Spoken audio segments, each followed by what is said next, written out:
pointe au sommet d'un mont stérile. Le royal habitant désert, loin des sentiers de l'univers, a su se choisir un asile. Ce n'est pas que des aquilons, le cortège est pour lui des charmes, mais il ressent moins d'alarme pour l'avenir de ses aiglons. Telle de l'heureuse Normandie, quittant la rive en soupirant, au bord longtemps du Saint-Laurent, Champlain fond d'une autre patrie. Ce n'est pas l'exil de la cour qui le pousse vers cette plage. Non, son cœur y voit l'héritage des Français qui viendront un jour.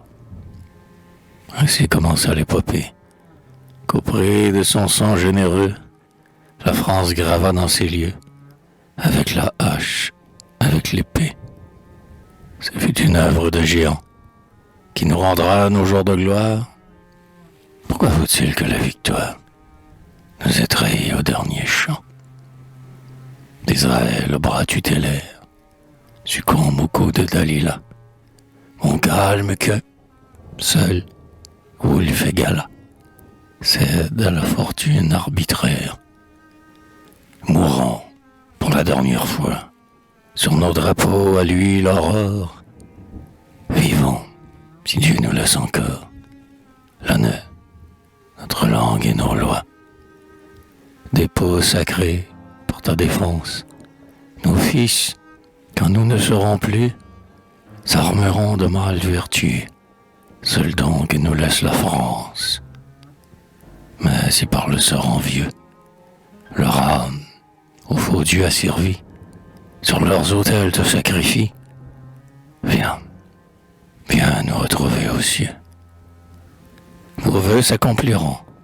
Dormez, ombre chérie, dormez. Nous le jurons par l'immortel quartier. Ce dépôt illustré par vos mains aguerries, gardé par notre amour depuis un siècle entier. Cet auguste héritage, aujourd'hui que nous sommes, éprouvés par la lutte, un demi-million d'âmes qui songent à le sacrifier. Le trahir, nous, comment? Par peur, comme le lâche, tout couvert de mépris justement prodigué, comme le cerf obscur qui, courbé sur sa tâche, se plie au joug honteux de père en fils légué. Par un sordide espoir, comme le mercenaire qui livrerait son Dieu pour un hideux salaire. Mais nous étions un château gai. Nous n'étions que 300 notre thermopile. Pour défendre nos droits, nous serions 300 000, invoquant la foi des traités. Et votre sang soudain, s'allumant dans nos veines, déroberait encore aux parcs inhumaines nos immuables libertés.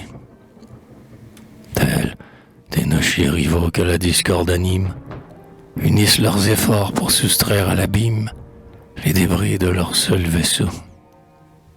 Les torts sont oubliés, le péril les efface. De leur division s'évanouit la trace, comme celle des vents sur l'eau.